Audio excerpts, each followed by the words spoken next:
혹시 당신이 가장 믿고 의지하는 휴식과 회복의 공간인 침실이 매일 밤 조용히 몸을 해치고 있다는 사실을 알고 계신가요? 특히 65살이 넘었다면 이는 단순한 걱정거리가 아니라 실제로 점점 커지고 있는 위험일 수 있습니다. 당신이 모르는 사이 수면과 기억력, 심장, 건강까지 영향을 받고 있을지도 모릅니다. 식사를 잘 챙기고 약을 거르지 않고 부지런히 움직여도 아침이면 여전히 피곤하고 머리가 맑지 않거나 여기저기 쑤신다면 문제는 머리맡 아주 가까운 곳에 있을 수 있습니다. 오늘 영상에서는 침실 속에서 매일 밤 당신의 몸을 약하게 만들 수 있는 5가지 숨은 전자파 원인과 오늘부터 당장 적용할 수 있는 간단한 해결 방법을 알려드리겠습니다. 침실은 매일 밤 집안에서 가장 안전해야 할 공간입니다. 몸이 쉬고 회복하며 다음 날을 준비하는 곳이어야 하지요. 하지만 65살이 넘은 많은 어르신들의 침대 머리맡, 불과 몇 뼘 거리에는 조용히 숨어있는 위험이 있습니다. 소리를 내지도 않고 진동도 없으며 빛도 거의 보이지 않지만 당신이 생각하는 것보다 훨씬 깊게 수면을 방해하고 있습니다. 당신이 오랫동안 사용해온 디지털 알람 시계, 매일 아침 시간을 알려주는 든든한 도구였을지 모르지만 침대 옆 협탁 위에 두고 쓰고 있다면 그 편리함이 생각보다 더 큰 대가를 치르게 하고 있을 수 있습니다. 대부분의 디지털 시계, 특히 벽에 꽂아놓고 사용하는 제품들은 전자기파라는 보이지 않는 에너지를 끊임없이 방출합니다. 이 전자기파는 전원이 켜진 순간부터 낮과 밤을 가리지 않고 일정하게 퍼져나가는데 바로 머리맡 불과 15, 30cm 거리에서 이 방출이 지속되면 상황은 훨씬 심각해집니다. 뇌와 신경계, 그리고 면역체계가 스스로도 모르는 사이에 지속적인 저강도, 스트레스에 노출되기 때문입니다. 나이가 들수록 세포는 손상을 회복하는 능력이 서서히 떨어집니다. 그래서 젊은 사람은 별다른 영향을 느끼지 않을 수도 있지만 70세를 넘긴 몸은 특히 잠자는 동안 이런 환경적 자극에 훨씬 민감해집니다. 뇌가 깊은 휴식과 회복을 해야 하는 시간에 오히려 몸은 보이지 않는 압박 속에서 더 열심히 스스로를 수리하느라 쉬지 못하는 셈입니다. 혹시 충분히 잤는데도 아침에 늘 피곤하고 머리가 무겁거나 눈 뒤가 눌리는 듯한 두통으로 하루를 시작한 적이 있나요? 많은 사람들이 이를 그냥 나이 들어서라고 넘기지만 그 원인은 의외로 단순하고 해결도 훨씬 쉬울 수 있습니다. 서울 은평구에 사는 73세에 은퇴한 초등학교 교사 김영숙 씨도 그랬습니다. 매일 저녁 일찍 잠자리에 들고 카페인을 멀리하며 명상까지 실천했지만 아침이면 마치 한숨도 못 잔 듯 피곤했고 두통과 불면 하루 종일 이어지는 피로에 시달렸습니다. 의사들은 특별한 이상이 없다고 했지만 어느 날 침실 전자기파에 대한 건강 기사를 읽게 된 김 씨는 궁금증을 참지 못하고 직접 확인해 보기로 했습니다. 놀랍게도 그녀의 디지털 시계는 지난 5년 동안 매일 밤 머리맡 30cm 거리에 놓여 있었던 것입니다. 작은 실험을 하듯 김 씨는 시계를 건전지로 작동하는 아날로그 제품으로 바꾸고 그것마저도 방 한쪽 먼 서랍장 위로 옮겼습니다. 결과는 예상보다 빨랐습니다. 나흘 만에 한 번도 깨지 않고 밤새 푹 잘 수 있었고 두통은 사라졌으며 뿌연 머릿속이 맑아졌습니다. 마치 머리 위를 덮고 있던 두꺼운 커튼이 걷힌 기분이었어요. 김 씨는 이렇게 표현했습니다. 과학 연구도 그녀의 경험을 뒷받침합니다.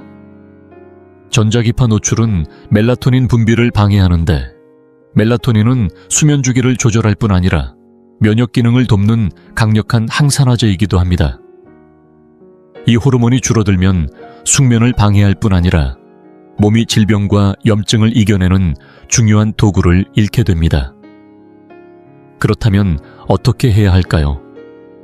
가장 간단한 방법은 디지털 시계를 건전지식이나 태엽식으로 바꾸는 것입니다. 이런 시계는 전자기파를 전혀 내지 않으면서도 시간을 정확히 알려줍니다. 부득이하게 디지털 시계를 써야 한다면 침대에서 최소 2m 이상 떨어진 곳에 두어야 합니다. 사소해 보이는 변화지만 나이가 들수록 작은 차이가 큰 변화를 만들어냅니다.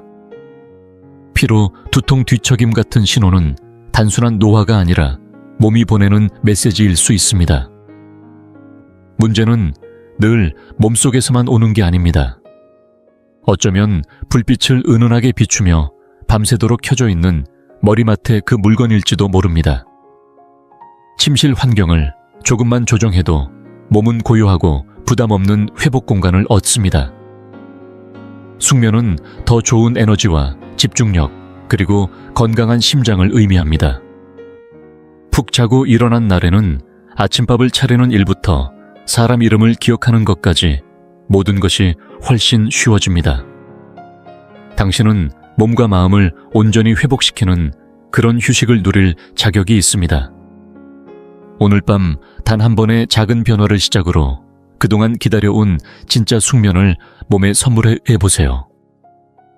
많은 어르신들에게 침실은 세상의 소음을 잠시 내려놓고 마음을 고요히 하는 안식처입니다. 하루의 피로를 내려놓고 세상과 거리를 두며 몸과 마음이 회복되는 공간이어야 하지요. 그런데 이 평온의 공간이 아무 소리도 내지 않고 눈에도 보이지 않지만 기억력과 심장 박동, 그리고 깊은 잠을 방해할 만큼 강력한 무언가로 가득 차 있다면 어떨까요? 다소 과장처럼 들릴 수 있지만 요즘 점점 더 많은 연구가 어르신들이 이미 느끼고 있던 의심을 뒷받침하고 있습니다. 바로 침실 안에 놓인 와이파이 공유기와 무선 기기들이 밤새 조용히 뇌와 몸에 영향을 미치고 있다는 사실입니다. 65세를 넘어가면 이러한 영향은 훨씬 더 강하게 작용합니다. 왜냐하면 나이가 들수록 몸이 가진 자연 방어막이 예전처럼 튼튼하지 않기 때문입니다. 우리 몸 안에는 혈액-뇌 장벽이라는 뇌를 유해 물질로부터 지켜주는 중요한 방어선이 있습니다. 이는 혈액 속을 떠도는 각종 유해 물질이 민감한 뇌 조직으로 침투하지 못하도록 막아주는 필터와 같습니다. 그런데 나이가 들면 이 장벽은 점점 더 얇아지고 약해지고 구멍이 많아져 외부 자극에 취약해집니다. 여기에 하루 24시간 내내, 그것도 머리맡 불과 몇 발자국 거리에서 와이파이 공유기처럼 전자파를 내뿜는 장치가 있다면 어떨까요? 위험은 더 이상 막연한 가능성이 아니라 특히 깊이 잠든 상태에서 몸이 가장 무방비가 되는 시간에 즉각적인 현실이 됩니다. 많은 어르신들이 일찍 잠자리에 들어도 아침에 흐릿한 정신 무거운 머리, 그리고 이유 모를 기운 빠짐을 느끼며 깨어납니다. 이를 단순히 노화의 일부라고 생각할 수 있지만 사실은 뇌가 무언가 잘못되고 있다는 신호를 보내는 것일 수 있습니다. 뇌가 밤새 자연스러운 회복 과정을 거치는데 방해를 받는 것이지요. 현재 밝혀진 바에 따르면 전자기파에 장시간 노출되면 기억력이 약해지고 심장 박동이 불규칙해질 수 있으며 숙면을 돕는 멜라토닌 분비가 줄어듭니다. 멜라토닌은 깊은 회복 수면을 유도하는데 필수적인 호르몬입니다. 이와 관련해 서울 용산구에 사는 71세 은퇴한 기술자 박진수 씨의 이야기를 들려드리고 싶습니다. 그는 평소 기술을 좋아해 최신 기기를 곁에 두기를 즐겼습니다. 그의 침실 서랍장 위에는 잠자리에서 겨우 두어 걸음걸이 약 2.5m 떨어진 곳에 와이파이 공유기가 항상 켜져 있었습니다. 잠든 동안에도 연결 상태를 유지하는 것이 편리하다고만 생각했지 그게 문제일 거라고는 한 번도 의심하지 않았습니다. 그러던 어느 날부터 열쇠를 둔 곳을 잊고 약속 시간을 헷갈리고 같은 이야기를 아내에게 반복하며 자신도 모르게 건망증이 잦아졌습니다. 게다가 가슴이 두근거리는 듯한 불규칙한 심장 박동과 어지럼증이 나타나 가족을 걱정하게 만들었습니다. 병원 검진에서 큰 이상은 발견되지 않았지만 심장 전문의가 던진 한마디 질문이 그의 생활을 바꾸게 됩니다. 밤에 공유기는 어디에 두고 주무십니까? 그날 이후 박 씨는 공유기를 1층 거실 구석 가장 먼 곳으로 옮겼습니다. 그리고 타이머 콘센트를 연결해 밤 11시면 자동으로 꺼지고 아침 7시에 켜지도록 설정했습니다. 불과 3주 만에 그는 전혀 다른 아침을 맞이하게 됩니다. 심장 두근거림이 사라지고 머리가 맑아지며 아침 식사 자리에서 대화를 주도할 만큼 생기가 돌아왔습니다. 예전에는 잘 떠오르지 않던 이웃 이름도 다시 기억해냈고 다음 진료에서 그의 인지력 검사는 무려 3%나 향상되었습니다. 이 사례가 주는 교훈은 명확합니다. 겉보기에는 아무런 움직임도 없는 작은 기기 하나가 위치에 따라 노년기의 건강에 상당한 영향을 줄 수 있다는 사실입니다. 해결책은 결코 복잡하지 않습니다. 현대 기술의 편리함을 포기할 필요도 없습니다. 단지 그것이 내 몸과 협력하도록 환경을 바꾸면 됩니다. 침실이나 머리맡 근처에 공유기가 있다면 다른 층이나 집에서 가장 먼 구석으로 옮기는 것을 고려해 보십시오. 이동이 어렵다면 타이머 콘센트를 이용해 잠든 동안 자동으로 꺼지게 하는 방법도 좋습니다. 수면 시간 동안은 와이파이가 필요 없습니다. 더 나아가 가능하다면 침실에서는 유선 인터넷을 사용하는 것도 좋은 대안입니다. 유선 연결은 전자파 노출을 줄이고 연결 안정성도 높여줍니다. 나이가 들수록 작은 습관 하나, 환경의 사소한 변화 하나가 수면 기억력, 심장 건강에 큰 차이를 만듭니다. 매일 밤 우리 몸은 긴 시간 동안 스스로를 복구하고 보호하려 애쓰지만 그 시간 동안 계속해서 방해 신호에 노출된다면 그 힘은 약해질 수밖에 없습니다. 단지 와이파이를 밤에 꺼두거나 다른 곳으로 옮기는 것만으로도 뇌는 고요함을, 몸은 회복에 필요한 어둠을 되찾습니다. 그러면 아침은 더 밝아지고 생각은 더 또렷해지며 심장은 한결 편안해질 수 있습니다. 건강을 지키는 해답이 꼭 새로운 약이나 검사가 아닐 때도 있습니다. 어쩌면 그 해답은 지금도 조용히 당신 침대 옆에 놓여 있을지 모릅니다. 하루를 마무리하고 침실 문을 열었을 때 은은하게 퍼지는 향기는 마음을 편안하게 하고 공간을 깨끗하고 안전하며 아늑하게 느끼게 합니다. 특히 혼자 사는 어르신들에게는 이런 향기가 집안의 공기를 채우는 것이 하나의 일상이자 생활의 일부가 되곤 합니다. 마치 손님을 맞이하듯 스스로를 위해 따뜻하고 반가운 분위기를 만들어주는 습관이지요. 그런데 이 조용하고 기분 좋은 향기가 사실은 폐와 수면, 그리고 낮 동안의 기운까지 서서히 해치고 있다면 어떨까요? 방 한쪽 콘센트에 꽂혀 있는 작은 방향제 하나를 다시 살펴봐야 할 때가 왔을지도 모릅니다. 전기식 방향제는 사용이 간편하고 가격도 부담 없으며 한번 꽂으면 몇 주 동안 향을 유지해준다는 장점 때문에 수많은 가정에서 사용되고 있습니다. 그러나 대부분의 사람들은 이 기기가 단순히 향기만 내보내는 것이 아니라는 사실을 알지 못합니다. 전기식 방향제는 전원에 연결된 순간부터 눈에 보이지 않는 전자기파를 계속 방출합니다. 동시에 호흡기를 자극할 수 있는 미세한 입자의 화학물질, 즉 휘발성 유기화 합물까지 내뿜습니다. 이것은 호흡기의 두 가지 부담을 동시에 주게 됩니다. 전자기파에 지속적으로 노출되는 것과 숨 쉴 때마다 조금씩 쌓이는 합성 화학물질의 흡입입니다. 나이가 들수록 폐의 기능은 자연스럽게 떨어지고 기도는 젊을 때보다 훨씬 민감해집니다. 젊은 호흡기는 견딜 수 있는 자극도, 노년의 호흡기는 쉽게 부담으로 느끼게 됩니다. 게다가 나이가 들면 폐가 회복하는 속도도 느려져 미약한 자극이라 해도 장기간 노출되면 만성염증이나 기침숨, 가쁨으로 이어질 수 있습니다. 서울 마포구에 사는 77세의 홀로 사는 박미정 씨도 이런 문제를 겪었습니다. 그녀는 집안을 늘 깔끔하고 상쾌하게 유지하는 것을 좋아해. 거실은 물론 침실에도 전기식 방향제를 두었습니다. 특히 밤에는 라벤더 향을 맡으며 잠드는 시간이 하루 중 가장 편안한 순간이었습니다. 그러나 어느 날부터 목이 건조하고 따갑게 느껴지고 기침이 길게 이어졌습니다. 처음에는 계절 변화나 알레르기라고 생각해 약을 먹고 따뜻한 차를 마시고 가습기까지 틀어보았지만 아무런 차도가 없었습니다.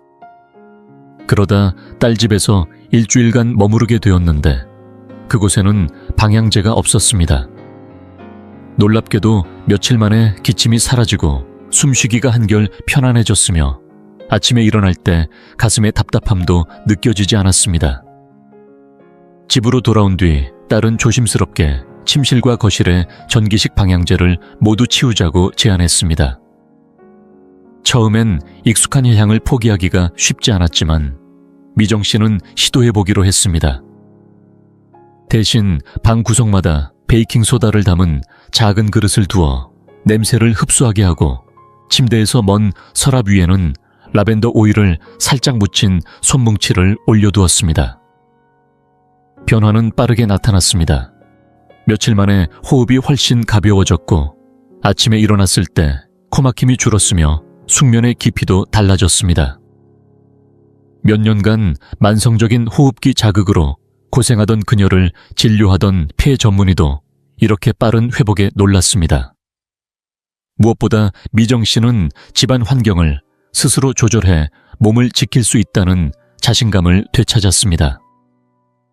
연구에 따르면 전기식 방향제는 포르말데히드, 벤젠, 프탈레이트 같은 화학물질을 내뿜는데 이는 호흡기를 자극하고 고농돼서는 장기적으로 건강을 위협할 수 있습니다. 특히 수면 중에는 호흡이 깊고 느려져 이런 물질이 폐 속 깊이 쌓이고 혈액으로 흡수될 가능성이 커집니다. 여기에 기기에서 방출되는 전자기파까지 겹치면 노년기의 건강 부담은 더욱 커집니다. 해결 방법은 어렵지 않습니다.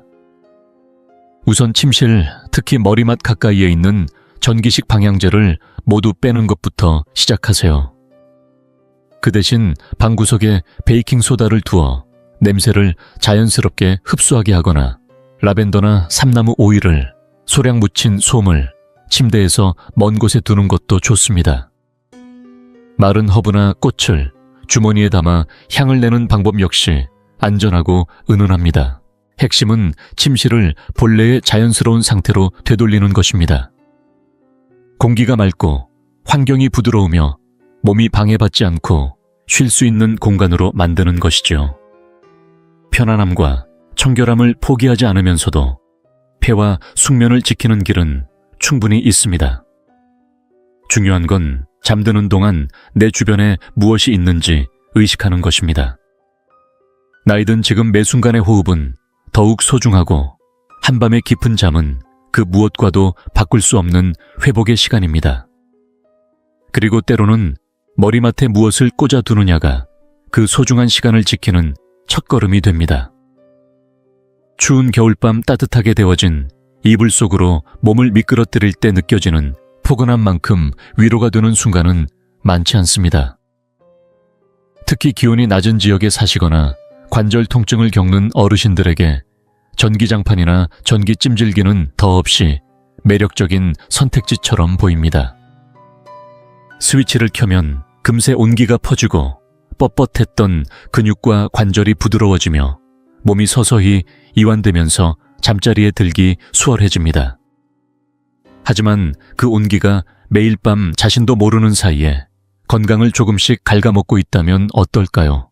전기장판과 전기찜질기는 얇은 전선에 전류를 흘려 열을 만드는 구조인데 이 과정에서 열만 나오는 것이 아니라 몸을 둘러싸는 전자기장이 함께 발생합니다. 다른 가전제품과 달리 이 기기는 바로 피부에 닿은 채 가슴과 배 다리까지 전신을 감싸며 사용됩니다.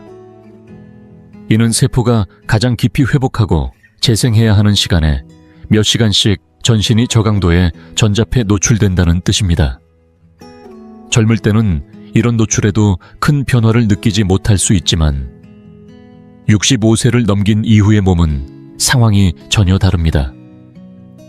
나이가 들면 염증을 조절하는 능력이 약해지고, 수면 중 전자파에 노출되면 스트레스 반응 물질이 조용히 늘어나기 시작합니다.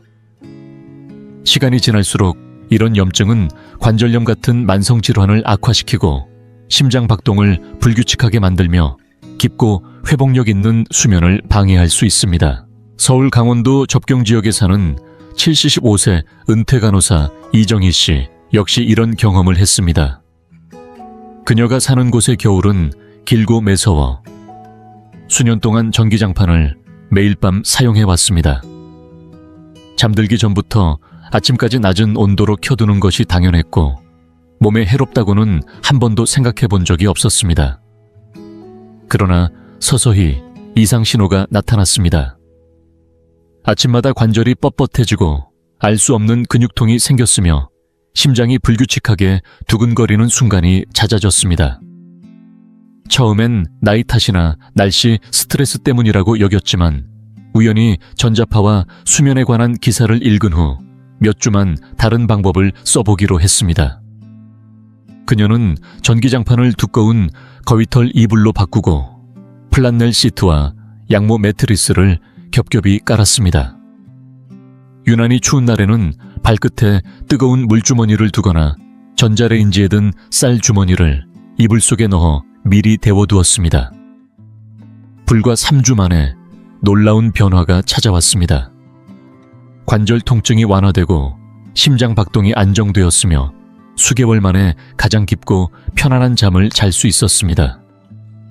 실제 연구에서도 수면 중 장시간 전자파에 노출되면 노년층의 염증 지표가 최대 3%까지 상승할 수 있다는 결과가 보고되었습니다. 이런 염증은 즉각적인 통증을 일으키지 않더라도 시간이 지나면서 관절 움직임과 심장 기능을 서서히 약화시킵니다.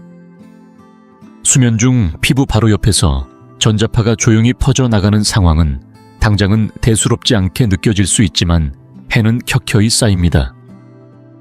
그렇다면 겨울철 온기를 유지하면서도 안전하게 지낼 방법은 없을까요? 다행히도 있습니다. 양모 거위털 플란넬 같은 천연 보온재는 전기를 사용하지 않아도 천을 잘 유지시켜줍니다. 여기에 뜨거운 물주머니나 전자레인지에 든 쌀 아마씨 주머니를 이용하면 전자파 걱정 없이 은은한 열을 즐길 수 있습니다. 부득이하게 전기 제품을 써야 한다면 잠들기 전까지만 켜두고 반드시 플러그를 뽑은 뒤 주무시길 권합니다. 특히 피부에 직접 닿은 채로 밤새 켜두는 일은 절대 피해야 합니다. 이렇게 하면 몸이 가장 필요로 하는 순간에 온기를 제공하면서도 회복과 치유가 이루어져야 할 귀중한 시간에는 방해를 받지 않게 됩니다. 나이가 들수록 편안함은 물론 자신을 지키는 선택도 중요해집니다. 매일 밤의 작은 선택이 다음날 아침의 컨디션을 바꾸고 나아가 삶의 질을 달라지게 합니다. 때로는 나를 위한 가장 따뜻한 배려가 무언가를 더하는 것이 아니라 조용히 덜어내는 것에서 시작됩니다. 오늘 밤 이 온기가 내 몸을 살리는 것인지 아니면 서서히 해치고 있는 것인지 잠들기 전 한 번만 자문해보세요. 당신의 몸은 진정으로 회복되는 휴식을 누릴 자격이 있고 그 환경을 만드는 힘은 지금 당신 손 안에 있습니다. 나이가 들수록 편안함을 느끼는 방식은 조금씩 달라집니다. 겨울밤의 찬 기운은 더욱 차갑게 스며들고 근육은 쉽게 굳어지며 예전 같으면 대수롭지 않게 넘겼을 미약한 항이마저 잠을 방해하는 벽이 됩니다. 그래서 많은 어르신들에게 전기장판이나 전기찜질기는 밤마다 꼭 필요한 동반자가 됩니다. 몸을 포근하게 감싸며 따뜻함과 안도감을 주는 이 온기가 하루를 마무리하는데 꼭 필요한 위안처럼 느껴지기 때문입니다. 하지만 이 편안함 속에 보이지 않는 대가가 숨어 있다면 어떨까요? 밤마다 몸이 회복을 기대하며 잠들어 있는 동안 조용히 쌓이는 또 하나의 보이지 않는 부담 말입니다. 사람들은 잘 이야기하지 않지만 점점 더 많은 연구자들이 경고를 보내고 있습니다. 전기장판과 전기 찜질기는 단지 열만 내는 것이 아니라 켜져 있는 동안 저주파 전자기장을 몸 주변에 형성합니다. 이 전자기장은 방사선의 일종이지만 X선이나 전자레인지보다 훨씬 약하다고 해서 안심할 수 있는 것은 아닙니다. 오랫동안 그것도 몸 가까이에서 특히 세포가 가장 치열하게 회복 작업을 하는 수면 중에 이어지는 노출은 생각보다 깊은 영향을 미칠 수 있습니다. 염증과 산화 스트레스에 더 취약한 노년기의 조직은 이런 전자기장 노출로 인해 균형이 무너지고 불평함이 커질 수 있습니다. 처음엔 잘 느끼지 못할 수도 있습니다. 그저 아침에 관절이 굳어 있거나 고관절이 욱신거리거나 가슴이 두근거리다가 시간이 지나면 사라지는 증상 정도로 여길 수 있습니다. 하지만 이는 단순한 노화 현상이 아니라 밤사이 몸이 필요로 하는 완전한 고요를 얻지 못하고 있다는 신호일 수 있습니다. 서울 강북구에 사는 75세 은퇴 간호사 김정순 씨에게도 이 신호는 점점 무시할 수 없을 만큼 뚜렷해졌습니다. 김 씨는 오래전부터 전기장판을 사랑했습니다. 매서운 겨울이 이어지는 지역에서 살다 보니 따뜻하게 데워진 이불 속에서 잠드는 것이 겨울밤을 견디는 가장 좋은 방법이었습니다.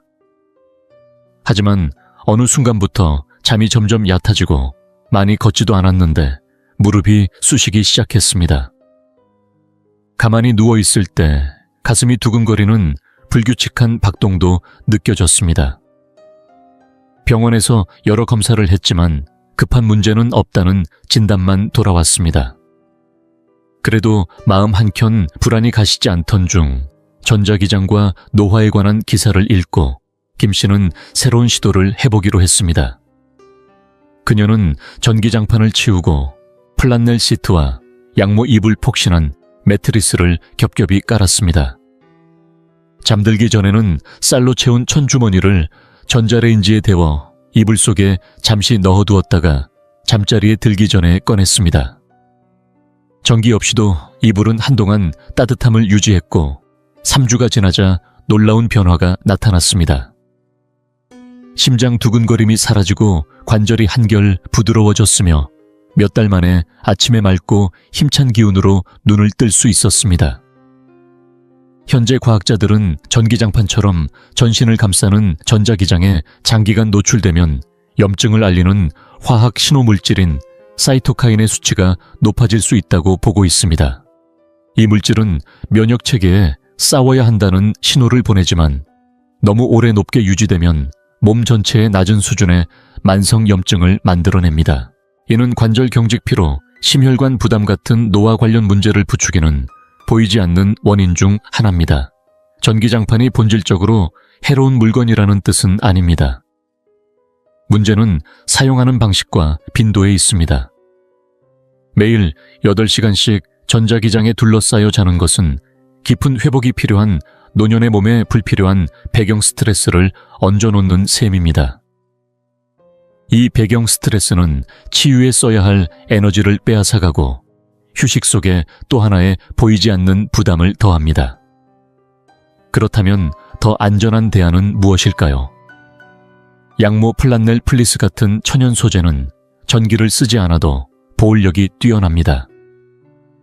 여기에 뜨거운 물주머니나 전자레인지에 든 쌀 주머니를 더하면 전자기파 걱정 없이 아늑한 온기를 즐길 수 있습니다. 부득이하게 전기장판을 사용해야 한다면 이불이 충분히 데워진 후에는 전원을 끄고 주무시는 것이 좋습니다.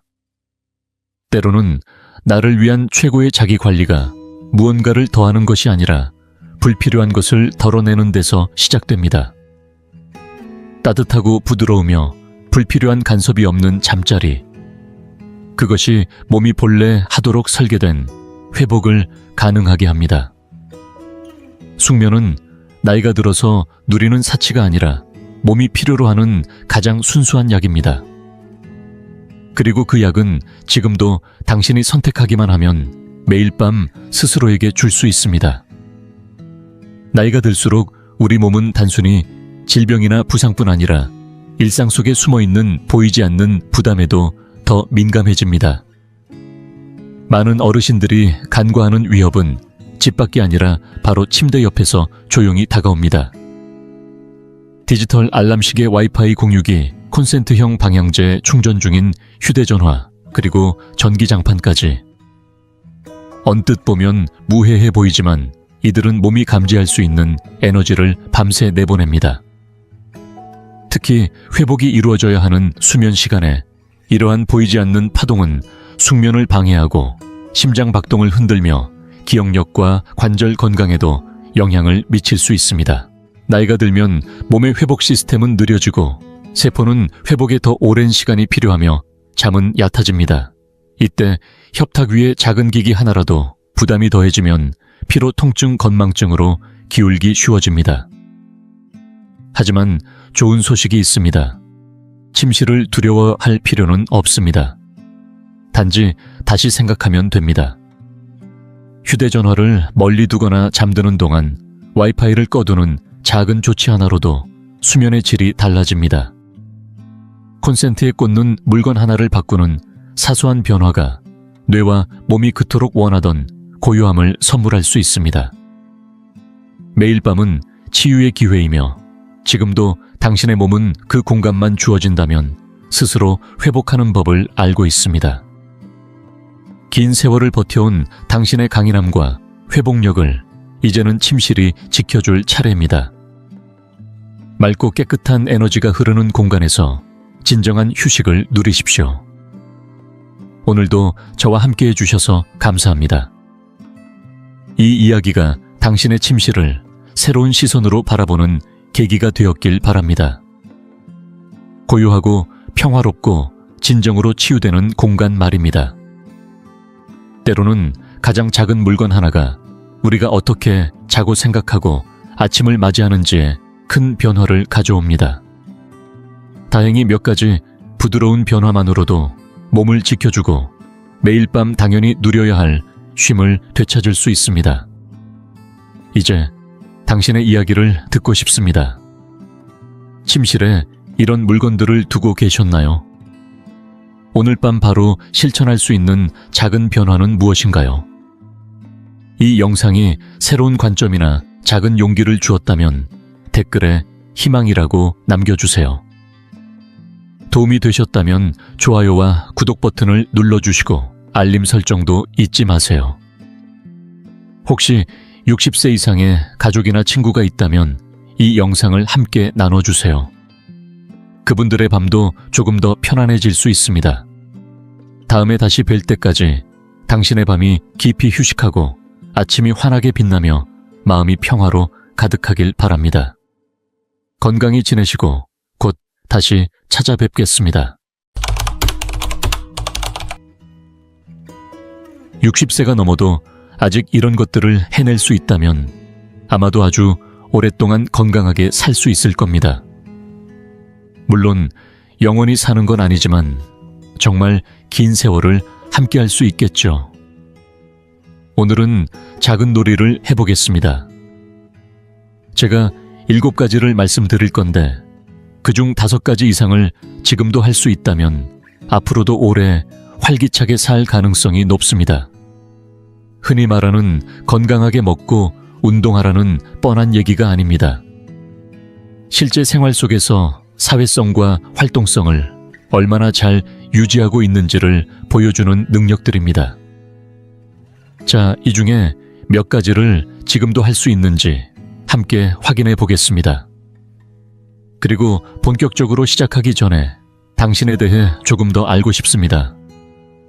지금 이 영상을 보고 계신 당신은 몇 살이신가요? 그리고 어느 지역에서 시청 중이신가요? 댓글로 남겨주세요. 당신의 이야기를 읽는 것은 저에게 큰 기쁨이 될 것입니다. 당신이 나누어 주시는 삶의 경험 하나하나가 우리의 이 공간을 더욱 따뜻하고 가까운 곳으로 만들어줄 거라고 믿습니다. 그럼 이제 함께 시작해 볼까요? 하나. 잃어버린 물건을 금세 찾아내는 기억력과 문제 해결력. 60세가 넘어서도 여전히 열쇠나 안경, 휴대전화를 어디에 두었는지 기억하거나 설령 잠시 있더라도 5분 이내에 찾아낼 수 있다면 그것은 단순한 습관 이상의 의미를 갖습니다. 솔직히 하루에도 몇 번씩 휴대전화나 안경 열쇠를 찾느라 집안을 뒤적이는 순간이 있지 않나요? 가끔 물건을 어디에 두었는지 잊는 것은 자연스러운 일입니다. 하지만 중요한 것은 그 이후의 행동입니다. 머릿속으로 걸었던 동선을 되짚어가며 침착하게 찾고 결국 금세 찾아낸다면 이는 단순히 건망증을 이겨낸 것이 아니라 여전히 문제 해결 능력이 예리하게 작동하고 있다는 증거입니다. 나이가 들수록 뇌의 순발력과 공간 기억 능력은 서서히 떨어지기 마련이지만 이런 능력을 유지하고 있다는 것은 뇌 건강이 잘 지켜지고 있다는 뜻이기도 합니다. 혹시 물건을 자주 잃어버려 곤란한 경험이 많다면 한 곳만 정하기 습관을 들여보세요. 열쇠나 안경, 휴대전화 같은 자주 쓰는 물건을 반드시 한 자리, 예를 들어 현관 옆 작은 선반이나 거실 책장 한쪽에만 두도록 자신을 훈련하는 것입니다. 처음에는 의식적으로 해야 하지만 시간이 지나면 몸이 기억하게 되어 마치 마법처럼 더 이상 허둥대며 찾는 일이 줄어듭니다. 이렇게 단순해 보이는 습관 하나가 일상의 효율을 높이고 뇌를 꾸준히 단련시키며 나이와 상관없이 또렷한 기억력과 문제 해결력을 지켜주는 든든한 버팀목이 되어줍니다. 2. 까다로운 사람 앞에서도 잃지 않는 침착함과 마음의 여유 살다 보면 꼭 인내심을 시험하는 듯한 사람들이 있습니다. 괜히 시비를 거는 옆집 이웃 말끝마다 불평을 늘어놓는 친척 마트 계산대에서 끝없이 투덜대는 사람까지 일상 속에는 우리의 감정을 건드리는 이들이 끊임없이 나타납니다. 그런데 이런 상황에서도 목소리를 높이지 않고 얼굴빛 하나 변하지 않으며 차분하게 대처할 수 있다면 그것은 단순한 성격이 아니라 높은 수준의 감정 지능을 갖추고 있다는 증거입니다. 감정 지능이 높은 사람은 스트레스 수치가 낮고 심장 건강이 좋아지며 장기적으로 더 오래 건강하게 살아갈 가능성이 높습니다. 나이가 들수록 몸의 건강뿐 아니라 마음의 건강도 함께 지켜야 하는데 바로 이런 태도가 그 핵심입니다. 혹시 이런 상황이 버겁게 느껴진다면 간단하지만 효과적인 방법이 있습니다. 먼저 깊게 숨을 들이마시고 천천히 내쉬며 스스로에게 이렇게 말해보세요. 이 일은 내 무대가 아니고 저 사람은 내 인생의 주인공이 아니다. 이렇게 생각하면 불필요한 감정 소모를 줄이고 마음을 편안하게 유지할 수 있습니다. 결국 누군가의 불친절이나 거친 태도는 내 삶의 가치와 품격을 무너뜨릴 이유가 되지 않습니다. 오히려 침착함을 지키는 순간 우리는 스스로의 건강과 품위를 동시에 지켜내는 것입니다. 셋, 음악에 몸을 맡길 수 있는 유연함과 생기 나이가 들어도 음악이 들리면 어깨가 살짝 들썩이거나 발끝이 박자를 타는 자신을 발견할 때가 있습니다. 굳이 큰 무대에서 화려한 춤을 추지 않아도 괜찮습니다. 브레이크 댄스를 하거나 공중제비를 돌 필요도 없습니다. 중요한 것은 몸이 여전히 음악에 반응하고 그 리듬을 즐길 수 있는 마음과 여유입니다. 의자에 앉아 상체를 가볍게 흔드는 것만으로도 또는 발끝을 조용히 움직이는 것만으로도 그 효과는 충분합니다. 춤은 단순한 취미가 아니라 뇌의 건강 균형 감각 그리고 기분을 한꺼번에 끌어올려주는 과학적으로 입증된 활동입니다. 나이가 들어서도 꾸준히 춤을 추는 사람들은 그렇지 않은 사람들보다 인지 능력이 더 오래 유지되고 넘어질 위험이 줄어들며 전반적인 활력이 오래 지속됩니다. 몸을 움직이는 순간 뇌에서는 새로운 연결이 만들어지고 마음은 자연스럽게 가벼워집니다. 혹시 언제 마지막으로 춤을 췄는지 기억이 나지 않는다면 오늘이 바로 그날이 될 수 있습니다. 좋아하는 노래를 틀어보세요. 굳이 서서 추지 않아도 됩니다. 의자에 앉은 채로 어깨를 흔들거나 발끝으로 리듬을 타는 것만으로도 충분합니다. 그 작은 움직임이 하루를 밝히고 내일을 건강하게 만드는 첫 걸음이 될 것입니다. 음악에 몸을 맡기는 순간 우리는 나이가 아닌 마음으로 사는 법을 다시 배우게 됩니다. 지금 이 영상을 계속 시청하고 계시고 저희가 나눈 이야기들이 정말 유익하다고 느껴지신다면 댓글에 숫자 3번을 남겨주세요. 그 한 글자가 당신께서 여전히 저희와 함께하고 계시다는 따뜻한 신호가 되어 큰 힘이 됩니다. 아직 채널을 구독하지 않으셨다면 지금 구독 버튼을 누르시고 알림 설정도 함께 해주세요. 앞으로 올라올 소중한 영상들을 놓치지 않으실 수 있습니다. 당신의 응원은 저희에게 큰 힘이 됩니다. 당신 덕분에 저희는 정보를 전하고 마음을 나누며 조금이나마 희망의 빛을 전할 수 있는 영상을 계속 만들 수 있습니다. 앞으로도 저희와 함께 걸어가 주세요. 감사합니다. 넷. 낯선 일을 웃게 만드는 재치와 사회적 감각기를 걷다가 혹은 시장이나 마트 계산대에서 전혀 모르는 사람과 잠깐 눈이 마주친 적이 있나요? 그 순간 가벼운 농담을 건네거나 웃음 짓게 만드는 한마디를 던져서 상대방이 피식 웃는 모습을 본다면 그것은 결코 사소한 일이 아닙니다. 계산대의 직원 음식점을 서빙하는 종업원 줄을 서 있는 옆 사람처럼 스쳐 지나가는 사람에게까지 웃음을 줄 수 있다는 것은 여전히 머리가 빠르게 반응하고 성격이 매력적이며 자신감이 살아있다는 뜻입니다. 나이가 들수록 이런 순간은 줄어들기 마련이지만 여전히 낯선 사람과 웃음을 나눌 수 있다는 것은 마음과 뇌가 모두 건강하다는 강력한 신호입니다. 혹시 오래전부터 이런 시도를 해본 적이 없다면 오늘이 좋은 기회입니다.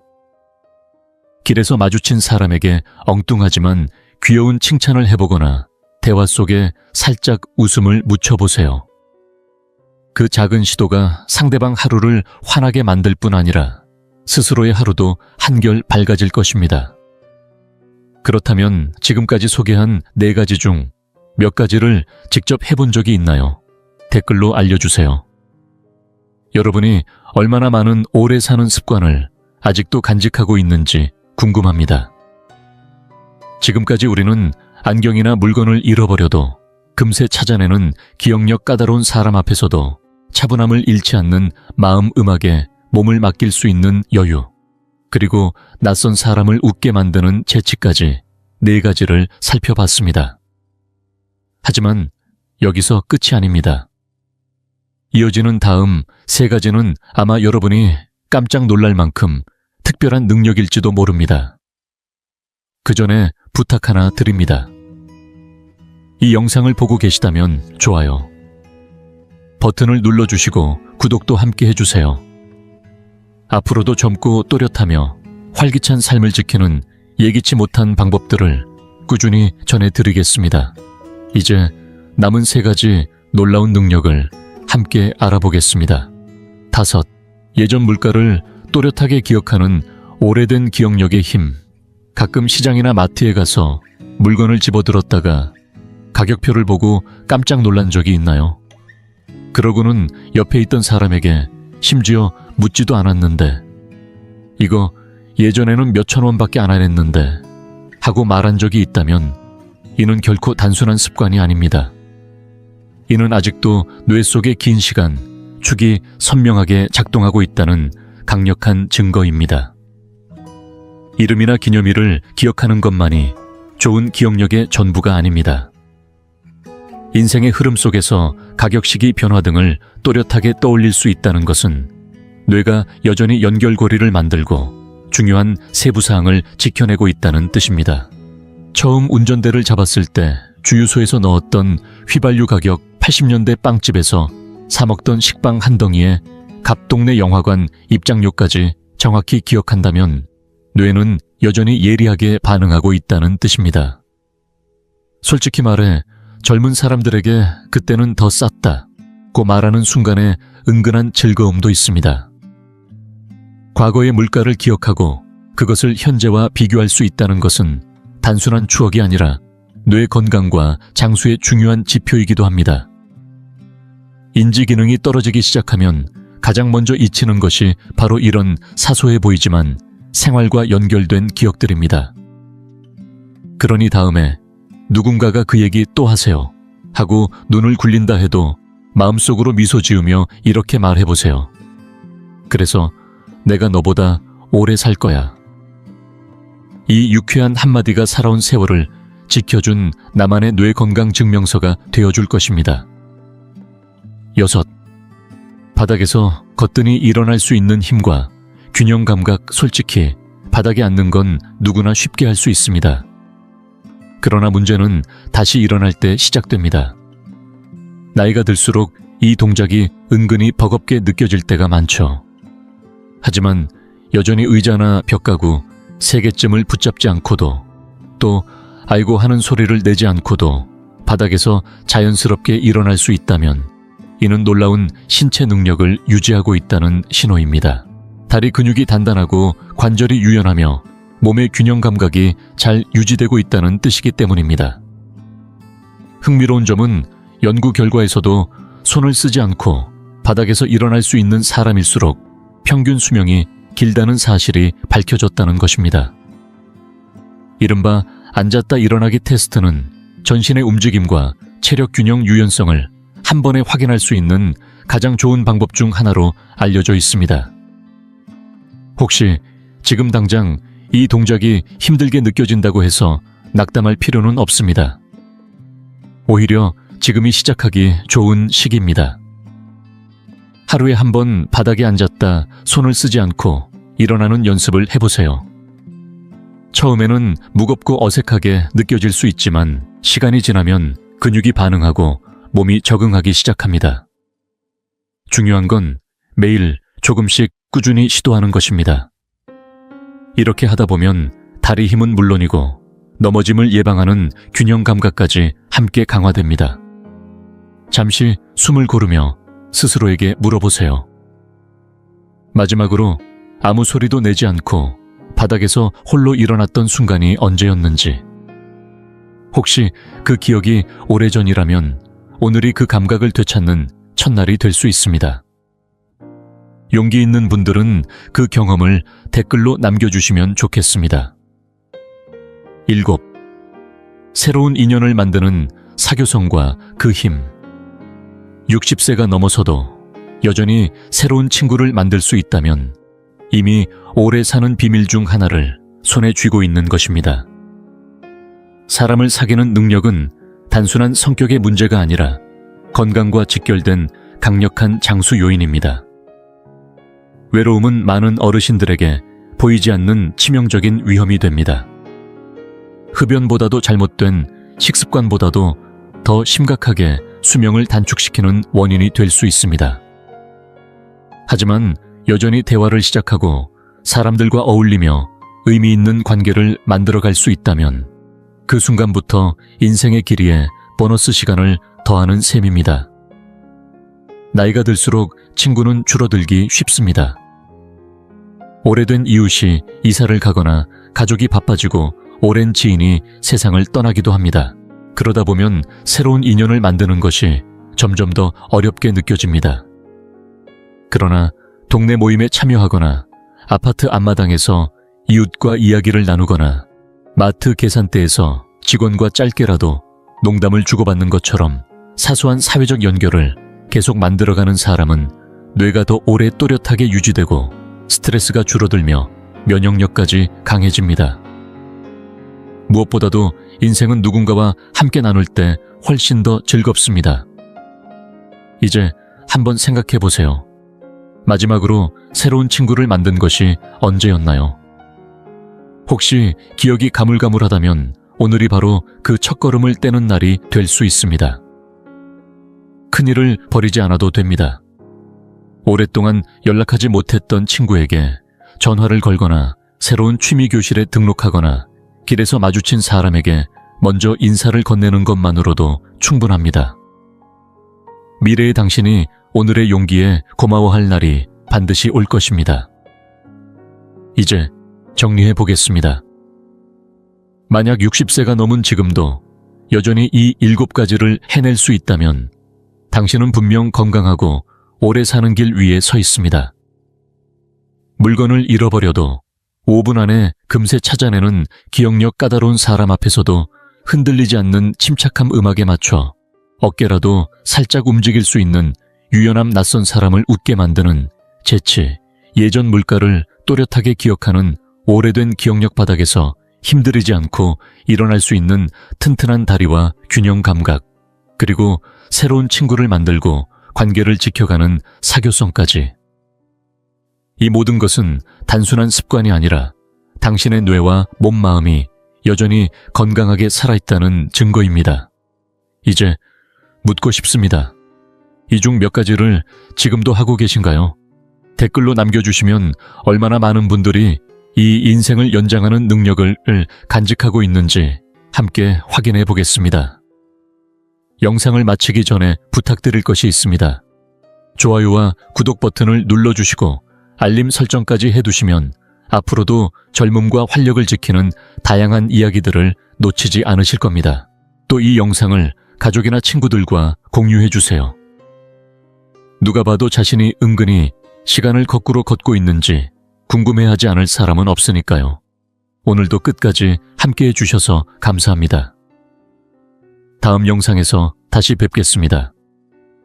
젊음을 잃지 마시고 움직임을 멈추지 마시며 무엇보다 웃음을 잊지 마세요. 그것이야말로 오래 사는 가장 아름다운 비결입니다. 80을 넘긴 삶에 대해 누군가 진짜 이야기를 들려준 적이 있나요? 이 나이에 접어들면 겉으로 보이는 생일이나 느려진 아침보다 훨씬 조용하고 깊은 변화들이 찾아옵니다.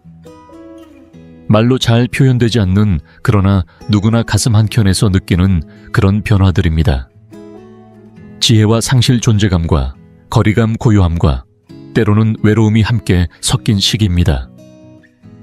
이런 변화를 준비하지 못한 채 맞이하게 되면 당황스럽고 마음이 흔들릴 수밖에 없습니다. 왜 그 누구도 이 이야기를 해주지 않았을까 하는 생각이 들기도 하지요. 오늘 영상에서는 80 이후의 삶에서 마주하게 되는 5가지 냉정한 진실에 대해 함께 이야기해보려 합니다. 겁주거나 우울하게 만들려는 것이 아니라 있는 그대로를 마주하고 이해할 수 있도록 돕기 위해서입니다. 이런 변화를 미리 알면 두려움보다는 담담하게 마주할 수 있습니다. 줄어드는 인간관계, 예전 같지 않은 회복력, 불편하지만 피할 수 없는 의존, 점점 사회의 시선에서 멀어지는 느낌, 그리고 시간이 많아질수록 뚜렷해지는 오래된 후회와 사라진 목적의식까지, 이 모든 주제를 끝까지 함께 해주세요.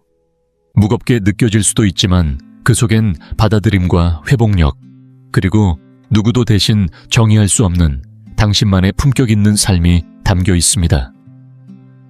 80 이후의 삶이 실제로 어떤 모습인지, 그리고 그 시간을 어떻게 흔들림 없이 걸어갈 수 있을지 지금부터 함께 나누어 보겠습니다. 물리적인 변화보다 먼저 다가오는 현실은 따로 있습니다. 80을 넘기면 몸보다 더 먼저 조용히 사라지는 것이 있습니다. 바로 관계입니다. 오랫동안 곁을 지켜주던 사람들이 하나둘씩 떠나기 시작합니다. 예고도 없이 친구는 세상을 떠나고 이웃은 이사를 가며 형제자매의 전화는 점점 뜸해집니다. 매주 안부를 나누던 사람이 몇 달에 한 번 연락 오는 존재가 되기도 합니다. 그것은 당신 잘못도 그들의 잘못도 아닙니다. 단지 시간이 그렇게 흐른 것뿐입니다. 하지만 그렇다고 해서 그 빈자리가 덜 아픈 것은 아닙니다. 아무리 강하고 독립적인 사람이라 해도 그 공허함을 피해가기는 어렵습니다. 어느 날 아침 휴대전화가 예전처럼 울리지 않는다는 사실을 문득 깨닫습니다. 초대도 줄고 가족들의 방문도 짧아지고 어딘가 마음이 바빠 보입니다. 여전히 사랑은 있지만 관심은 점점 얇아지고 있습니다. 저마다의 삶에 치여 당신의 자리는 조금씩 뒤로 밀려납니다. 그렇게 삶을 풍성하게 해주던 소소한 일상과 대화, 웃음들이 점점 줄어들고 어느 순간 고요함이 당신의 일상이 됩니다.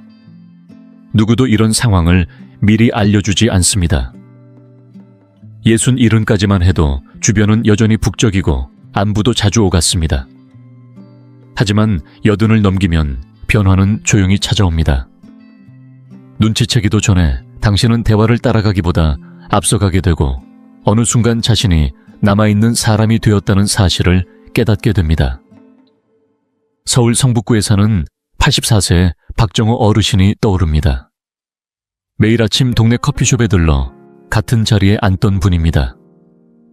직원들은 주문을 묻지 않아도 알아서 준비했고 친구들도 따로 연락하지 않아도 자연스레 모였습니다. 그것이 오랜 시간 이어진 일상의 리듬이었죠. 하지만 시간이 지나면서 친구들이 하나둘 사라졌습니다. 어떤 이는 세상을 떠났고 어떤 이는 요양병원에 들어갔고 또 어떤 이는 운전이 어려워져 발길을 끊었습니다. 어느 날 박 어르신은 조용히 말씀하셨습니다. 예전엔 여길 들어서기만 해도 이름을 불러주는 소리가 있었는데 요즘은 그냥 구석자리에 앉아있는 노인네 한 명일 뿐이야. 그 외로움은 꼭 눈물로 드러나지 않습니다. 밥 먹고 나서 감도는 긴 침묵 혼자 걷는 길이 너무 조용하게 느껴질 때 그런 순간들이 더 아프게 다가옵니다. 나를 정말 잘 아는 사람의 목록이 점점 줄어든다는 사실, 그리고 그걸 막을 수 없다는 현실. 그 침묵은 때로 눈물보다 무겁습니다. 하지만 이 현실을 직시한다는 건 포기하는 것이 아니라 준비할 수 있다는 뜻입니다. 누군가의 문이 닫혔다면 내가 먼저 또 다른 문을 두드릴 수 있습니다. 교회 소모임, 작은 동네 모임, 직접 먼저 거는 안부 전화, 혹은 손편지 한 장으로도 새로운 연결은 시작됩니다. 80이 넘은 지금 관계는 예전처럼 저절로 찾아오지 않습니다. 이제는 스스로 찾아 나서야 합니다. 그리고 그것은 용기가 필요한 일입니다. 하지만 당신은 이미 여기까지 살아왔습니다. 그 용기 이미 당신 안에 있습니다. 80을 넘기면 몸은 더 이상 조용히 신호를 보내지 않습니다. 이제는 속삭임이 아니라 분명하고 뚜렷한 목소리로 말합니다. 예전엔 며칠이면 사라지던 통증이 이제는 한 달이 지나도 옅어지지 않고 낮잠 한 번으로 사라지던 피로가 이틀, 사흘씩 이어집니다. 무리한 움직임도 없었고 음식도 조심했는데 어느 날 저녁이 되면 어딘가 이상하다는 느낌이 몸 전체를 감쌉니다. 어지럼증 묘하게 아픈 다리 잘 낫지 않는 기침 하나가 당신을 병원 대기실에 앉혀놓고 낯설고 차가운 말들을 듣게 만듭니다. 정밀검사 입원 가능성 경과 관찰. 예전 같으면 푹 쉬고 나면 괜찮아질 일이 이젠 더 이상 그렇게 단순하지 않습니다. 이 시기의 가장 큰 어려움은 단지 통증이 아닙니다. 예측할 수 없다는 것, 바로 그것입니다. 먹는 것 조심하고 무리하지 않고 잠도 충분히 자며 몸을 아껴도 어느 순간 몸은 나도 모르는 선택을 하기 시작합니다. 내가 원하지도 않은 변화를 조용히 그리고 강하게 밀고 들어옵니다. 계단에서 잠깐 중심을 잃은 것 하나가 몇 주 동안의 회복으로 이어지고 작은 장염 하나가 일주일 내내 당신을 지치게 만듭니다. 그리고 다시 나아진다 해도 예전처럼 완전히 돌아오지 않습니다. 균형 감각은 묘하게 흐트러지고 숨 쉬는데도 힘이 들어갑니다. 예전 같던 회복력은 사라지고 남은 건 느려진 회복과 조심스러워진 일상입니다. 서울 마포구에 사는 81세 김영자 할머니는 매우 부지런하고 활기찬 분이었습니다. 직접 가꾼 마당에서 정원을 돌보고 근처 골목을 산책하며 동네 독서 모임에도 빠짐없이 참석하던 분이었죠. 어느 날 장미가지를 정리하다가 가볍게 넘어졌습니다. 큰 부상은 아니었지만 그 이후로 상황은 달라졌습니다. 문제는 다친 게 아니라 그 후였어요. 김 할머니는 이렇게 말했습니다. 며칠만 쉬면 다시 돌아갈 줄 알았는데 몸은 그걸 끝이라고 받아들였던 것 같아요. 짧은 휴식은 몇 달의 체력 저하로 이어졌고 예전 같던 자신감은 조금씩 멀어졌습니다. 이 시기가 무서운 이유는 조심한다고 해도 내 몸이 내 뜻대로 되지 않을 수 있다는 점입니다. 하지만 이 진실을 아는 것만으로도 우리에겐 선택이 생깁니다. 이제는 내 몸의 에너지를 더 현명하게 다루게 됩니다. 무조건 달리는 것이 아니라 내 페이스를 찾고 조절하게 됩니다. 두려움 때문이 아니라 이 몸이 지금까지 나를 얼마나 잘 이끌어왔는지를 존중하는 마음에서 말입니다. 건강은 이제 당연한 것이 아니라 매일 실천해야 하는 소중한 습관이 됩니다. 그렇게 살아갈 때 회복력은 줄어들었어도 중심은 더 단단해집니다. 걸음은 느려도 의식은 선명해지고 휴식은 길어져도 그만큼 깊어집니다. 몸이 천천히 움직일지라도 그 안에 깃든 정신은 여전히 강하게 빛납니다. 그리고 그것은 나이를 먹은 우리가 지닌 가장 강한 힘 중 하나입니다. 80이 넘으면 가장 받아들이기 힘든 진실 중 하나가 있습니다.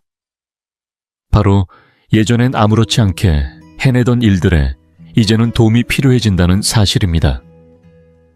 이 변화는 어느 날 갑자기 들이닥치지 않습니다. 조용히 그리고 아주 천천히 스며듭니다. 그러다 문득 예전처럼 팔을 쭉 뻗어 찬장에서 그릇을 꺼내려다 멈칫하고 계단 난간을 잡는 손에 힘이 들어가 있는 자신을 알아차립니다. 비 오는 날이면 운전대를 잡기 전에 잠시 망설이게 되고 아직 할 수 있다고 믿는 마음과 이제는 무리라는 느낌 사이에서 갈등이 시작됩니다. 이 변화가 힘든 건 단지 몸이 불편해서가 아니라 마음이 불편해지기 때문입니다. 오랜 세월 다른 사람을 돌보고 책임지고 살아온 이들이 어느 순간 누군가의 도움을 필요로 하게 되면 그 낯선 위치가 견디기 어렵게 느껴질 수 있습니다. 민폐가 될까봐 말하지 않고 혼자 장을 보러 가는 걸 피하고 넘어졌다는 이야기는 숨기고 며칠째 아픈 어깨로도 전등을 혼자 갈아보려 합니다. 자립심은 여전히 살아있습니다. 어쩌면 나이를 먹을수록 더 강해지는지도 모릅니다. 하지만 진짜 독립이란 모든 걸 혼자 해내는 게 아니라 도움이 필요할 때 손을 내밀 줄 아는 용기에서 시작됩니다. 전주 덕진구에 사는 85세의 이재구 어르신은 평생 뭐든 스스로 해내는 분이었습니다. 전쟁도 겪고 네 자녀를 키워냈으며 손수마당에 창고까지 지었죠. 그러던 어느 겨울 미끄러운 진입로에서 넘어졌습니다. 다행히 뼈는 괜찮았지만 자존심이 크게 다쳤습니다. 아무에게도 말하지 않았지만 딸은 뭔가 이상함을 눈치챘습니다. 그날 이후 매주 한 번씩 찾아와 장을 보고 커피를 함께 마시기 시작했습니다. 처음엔 괜찮다고 했던 어르신도 어느 날은 이렇게 말했습니다. 이제는 혼자 다 안 해도 괜찮다는 게 좋더라. 이 변화가 바로 전환점입니다. 약함이 아니라 지혜의 도움을 받는 건 독립을 잃는 게 아니라 독립을 지키는 또 다른 방법입니다. 누군가가 계단을 올라가는 걸 도와주고 병원에 데려다주고 무거운 장바구니를 대신 들어주는 건 당신이 스스로 하는 일을 더 오래 더 자주 할 수 있게 돕는 일이기도 합니다. 그리고 모든 도움이 사람에게서만 오는 것도 아닙니다. 화장실에 설치한 손잡이 부엌에 놓인 낮은 의자 냉장고에 붙인 약 복용 알림 메모. 이런 작은 배려 하나하나가 당신의 존엄을 지켜주는 도구가 됩니다. 절대 존엄을 빼앗지 않습니다. 오히려 그 가치를 지켜줍니다. 80 이후 가장 용기 있는 말은 어쩌면 이 한마디일지도 모릅니다. 조금만 도와줄래요? 왜냐하면 나이가 들수록 진짜 강한 사람은 체면보다 안전을 고집보다 평온을 혼자 감당하는 것보다 함께하는 연결을 선택하는 사람이기 때문입니다. 80을 넘긴 삶에서 가장 아프게 다가오는 현실은 꼭 몸이나 기억력이 아닙니다. 그보다는 당신이라는 존재 자체가 세상에서 점점 흐려진다는 느낌, 그것이 마음을 더 깊이 흔듭니다. 가족과 친구들에게는 여전히 사랑받고 있지만 세상이라는 더 넓은 무대 위에서는 어느 순간부터 점점 투명해지는 자신을 발견하게 됩니다. 마트 계산대에 섰을 때 점원은 뒷사람을 먼저 쳐다보고, 병원에 갔을 때 의사는 당신보다 자녀에게 더 자세히 설명하며, 식당에서는 말없이 당신에게 작은 글씨 메뉴판 대신 기본 메뉴를 가져다 주기도 합니다. 마치 당신이 스스로 판단하거나 선택할 수 없는 사람인 것처럼 말입니다. 처음엔 대수롭지 않게 넘기려 해도 마음 깊은 곳엔 잔잔한 파문이 남습니다. 왜냐하면 우리는 아무리 나이가 들어도 여전히 누군가의 시선 속에 존재하고 싶기 때문입니다. 오랜 세월 일하고 가정을 꾸리고 크고 작은 결정을 내리고 수많은 고비를 이겨내며 살아왔는데, 단지 주름이 늘고 머리카락이 휘어졌다는 이유만으로 세상이 나를 대하는 태도가 바뀐다는 건 참으로 씁쓸하고도 낯선 일입니다.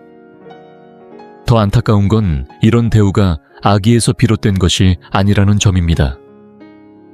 세상은 빠르게 변하고 그 속도에 익숙해진 사람들은 천천히 걷는 이들의 이야기를 잊어갑니다.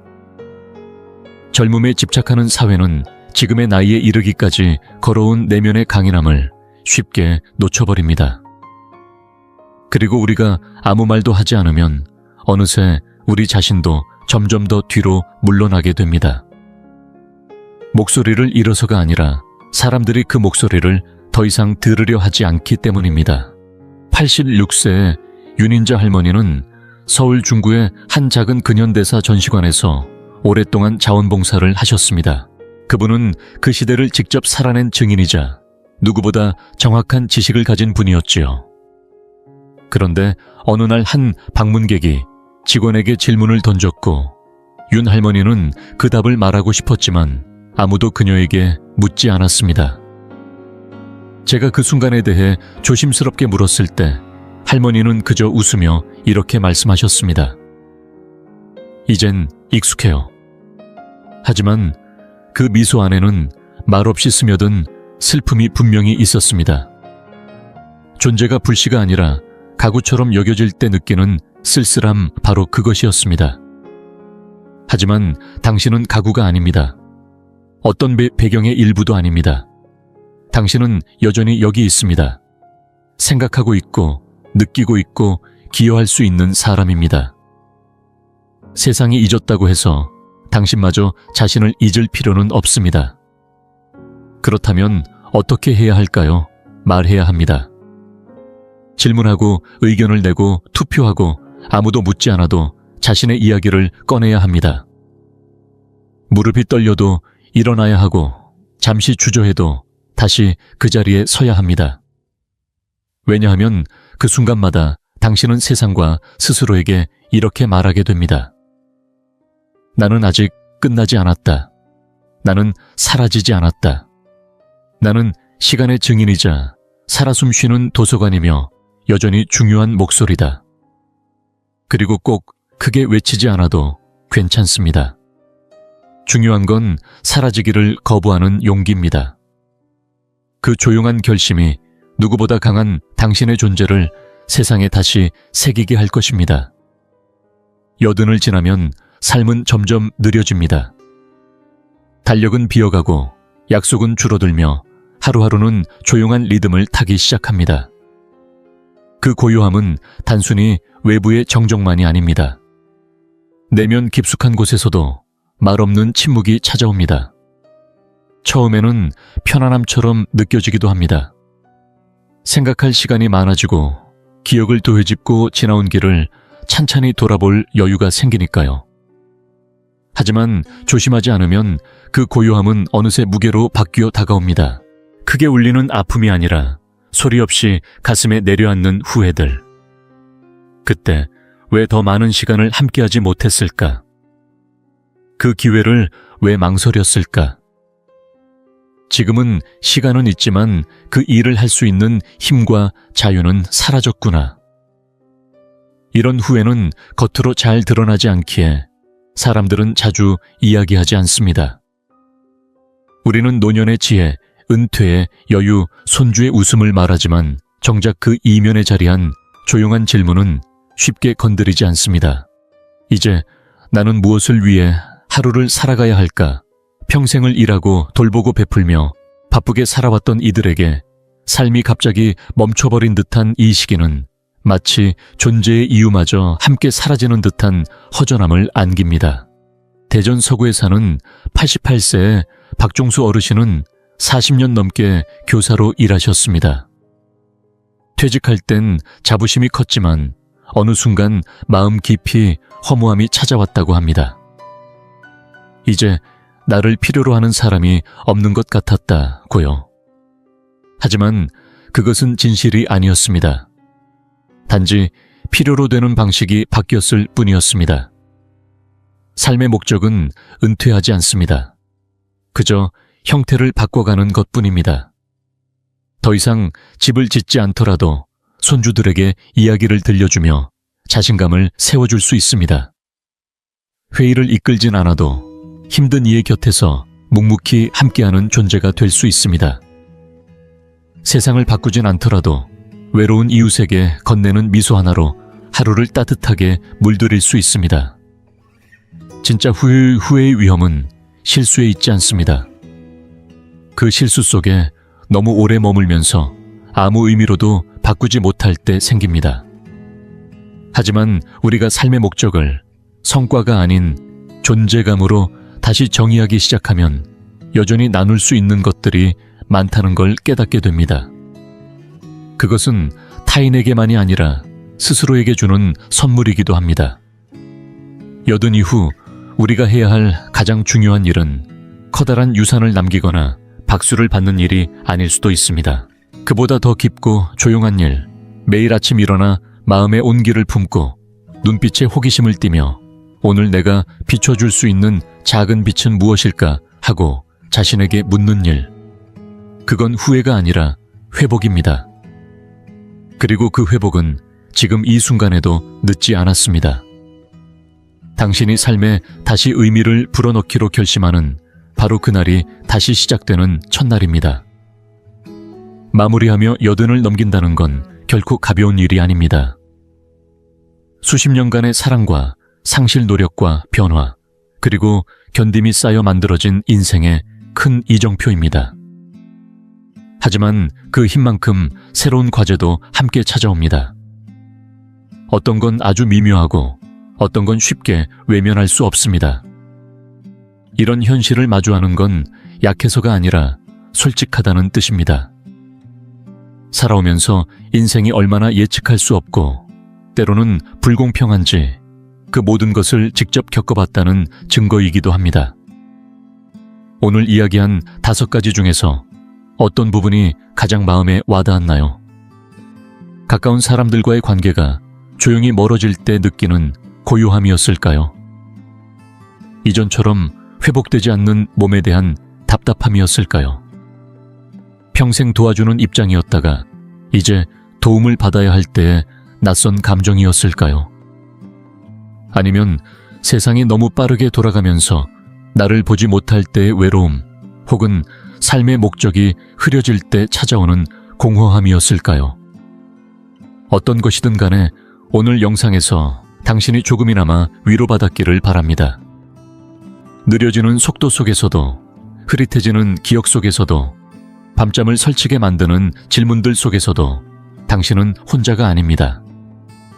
그리고 여기서 중요한 사실이 하나 있습니다. 지금 이 순간에도 우리는 선택할 수 있다는 겁니다. 누군가와 연결되기를 선택할 수 있고 충분히 쉬어가기를 선택할 수도 있습니다. 도움이 필요할 때 용기 내어 말할 수 있고, 누군가 나를 지나칠 때는 목소리를 조금 더 내고, 누군가 힘들어할 땐 더 부드럽게 다가갈 수 있습니다. 이루지 못한 일들에 대해 자신을 용서하고 이미 이뤄낸 것들을 스스로 아껴줄 수도 있습니다. 이 시기는 끝이 아니라 이야기의 가장 깊은 부분입니다. 말 한마디, 손짓 하나, 당신이 전하는 모든 것들이 이제 더 더 큰 울림을 가집니다. 존재와 인내, 그리고 바라보는 시선 자체가 곧 당신의 힘이 됩니다. 오늘 함께해 주셔서 감사합니다. 영상에서 느낀 점이나 마음에 남은 문장을 댓글로 나눠주세요. 당신의 생각 하나하나가 저희에게 큰 힘이 됩니다. 영상이 도움이 되셨다면 좋아요와 구독 공유도 부탁드립니다. 앞으로도 의미 있는 이야기로 다시 찾아뵙겠습니다.